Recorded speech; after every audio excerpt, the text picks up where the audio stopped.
আসসালামু আলাইকুম, welcome to my channel. আজ আপনাদের সাথে শেয়ার করব নারকেল দুধের পোলাও রেসিপি। একদম পারফেক্ট একটা রেসিপি তৈরি করে নিতে পারবেন সুস্বাদু এই পোলাও। আসুন দেখে নেওয়া যাক এই টেস্টি পোলাও আমি কিভাবে তৈরি করছি। সবার প্রথমে এখানে আমি নারকেল দুধটা কিভাবে বার করবেন সহজে সেটাই দেখাবো। সবার প্রথমে এখানে আমি নারকেলগুলো তুলে নিয়েছি ছুরির সাহায্যে।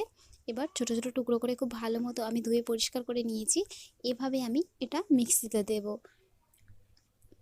খুব সহজেই তৈরি করে নেওয়া যায় নারকেল দুধ, তার জন্য এটা দেখাচ্ছি। দেখুন, এবার মিক্সিতে দিয়ে দিয়েছি। মিক্সিতে 1 কাপ পরিমাণে পানি দিয়ে এটা খুব ভালো মতো একটা স্মুথ ভাবে আমি এটা মিক্সিতে দিয়ে নিয়েছি। যতক্ষণ দুবার দিলেই এরকম স্মুথ হয়ে যাবে। এবার একটা ছাঁকনির মধ্যে আমি এটা ঢেলে দিচ্ছি, দিয়ে আমি এর থেকে দুধটা বার করে নেব। এর থেকে দুধটা উষ্ণ গরম পানি দিয়ে এই নারকেলের এটা আপনারা 3 বার ধুয়ে নেবেন। খুব বেশি পানি দিয়ে ধোবেন না, একটু কম পরিমাণে পানি দিয়ে এটা ধুয়ে নিতে হবে। এখানে আমি একটা বড় সাইজের নারকেল নিয়েছিলাম। এর থেকে আমি 800 গ্রাম 800 ml পরিমাণে আমি পানি দিয়ে এটা ধুয়ে নিয়েছি।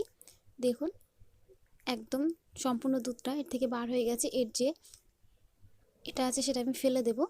দিয়ে দুধটা আমি একটা সাইডে রেখে দিলাম। সাইডে রেখে দিয়ে আমি এখানে 200 গ্রাম পরিমাণে চাল নিয়ে নিয়েছি। চালটা ধুয়ে খুব ভালো করে চালটা পানি ঝরানোর জন্য আমি রেখে দিলাম। দিয়ে যে দুধটা আমি তৈরি করে রেখেছিলাম সেই দুধটা একটা হাঁড়ির মধ্যে দিয়ে দিয়েছি। দিয়ে খুব ভালো করে দুধটা আমি ফুটিয়ে নেব। এখানে এর মধ্যে দিয়ে দেবো 2টো এলাচ, আর দিয়ে দেবো একটা দারচিনি। এখানে সবথেকে বড় টিপস, আর দিয়ে দিলাম একটা তেজপাতা। দুধটা অবশ্যই করে এভাবে ফুটিয়ে নেবেন। একদম যখন দুধটা টকবক করে ফুটবে ঠিক এরকম টকবক করে 2 মিনিট ফুটিয়ে নেওয়ার পরে দুধটা নামিয়ে রাখলাম। এটা অবশ্যই করে করবেন আপনারা। আর এখানে দিয়ে দিয়েছি 100 গ্রাম পরিমাণে সাদা তেল। এর মধ্যে দিয়ে দিয়েছি 2টো এলাচ, 2টো লং, আর দিয়ে দিয়েছি এক টুকরো দারচিনি, একটা তেজপাতা। দিয়ে দিলাম একটা বড় সাইজের পেঁয়াজ। পেঁয়াজটা আমি খুব ভালো মতো একটু ভেজে নেব। আমি আবারও বলছি, দুধটা অবশ্যই করে এভাবে ফুটিয়ে নিয়ে তারপর আপনারা কষিয়ে নেওয়া চালের মধ্যে দেবেন, তাহলে ভাতগুলো একদমই ঝরঝরে হয় আর একদম পারফেক্ট একটা পোলাও তৈরি হয়। দেখুন, পেঁয়াজটা যখন এভাবে লাল হয়ে আসবে এ পর্যায়ে আমি যে চালটা ধুয়ে রেখেছিলাম সেটা অনেকটা পরিমাণে পানি চলে গেছে। এই পর্যায়ে এর মধ্যে পেঁয়াজের মধ্যে আমি দিয়ে দিলাম চালটা। দিয়ে আমি এটা 2 মিনিট ভেজে নেব।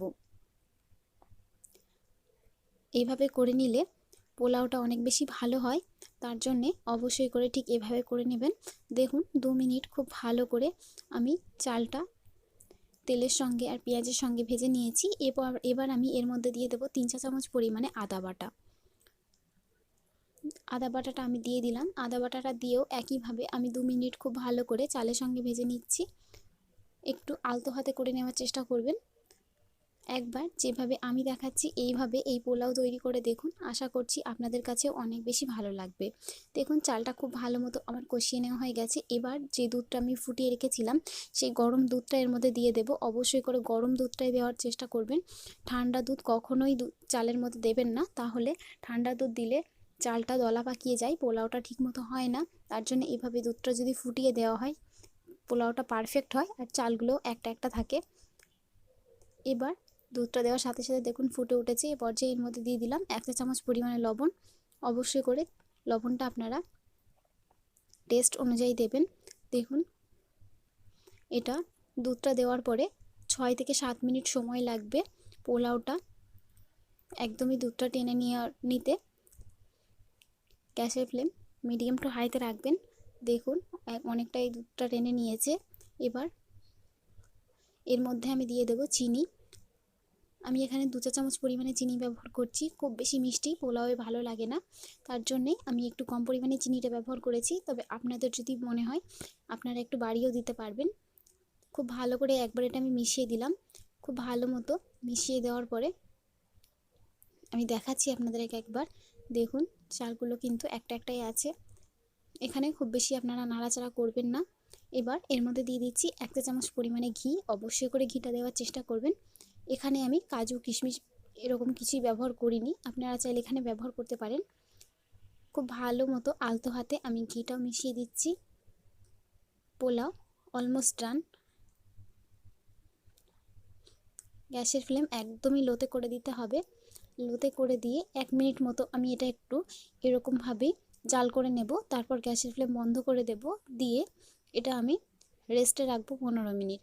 এই যে একটা আঠালো ভাব আছে, 15 মিনিটের মধ্যে এই আঠালো ভাবটা একদমই চলে যাবে আর ঝরঝরা একটা পোলাও তৈরি হবে। দেখুন 15 মিনিট পরে আমি এটা আপনাদেরকে সার্ভ করে দেখাচ্ছি। দেখতেই পাচ্ছেন পোলাওটা একদম ঝরঝরে হয়েছে। রেসিপিটি কেমন লাগলো অবশ্যই কমেন্ট বক্সে জানাবেন। আজকের মতন এই পর্যন্তই। এখানে আমি যে যে উপকরণগুলো ব্যবহার করেছি সবগুলো আমি ডিসক্রিপশন বক্সে লিখে দিয়েছি, অবশ্যই করে আপনারা সেখান থেকে দেখে নিতে পারবেন। রেসিপিটি ভালো লাগলে একটি লাইক করে দেবেন। আজকের মতন এই পর্যন্তই, আবারও চলে আসবো এরকমই সুস্বাদু রেসিপি নিয়ে।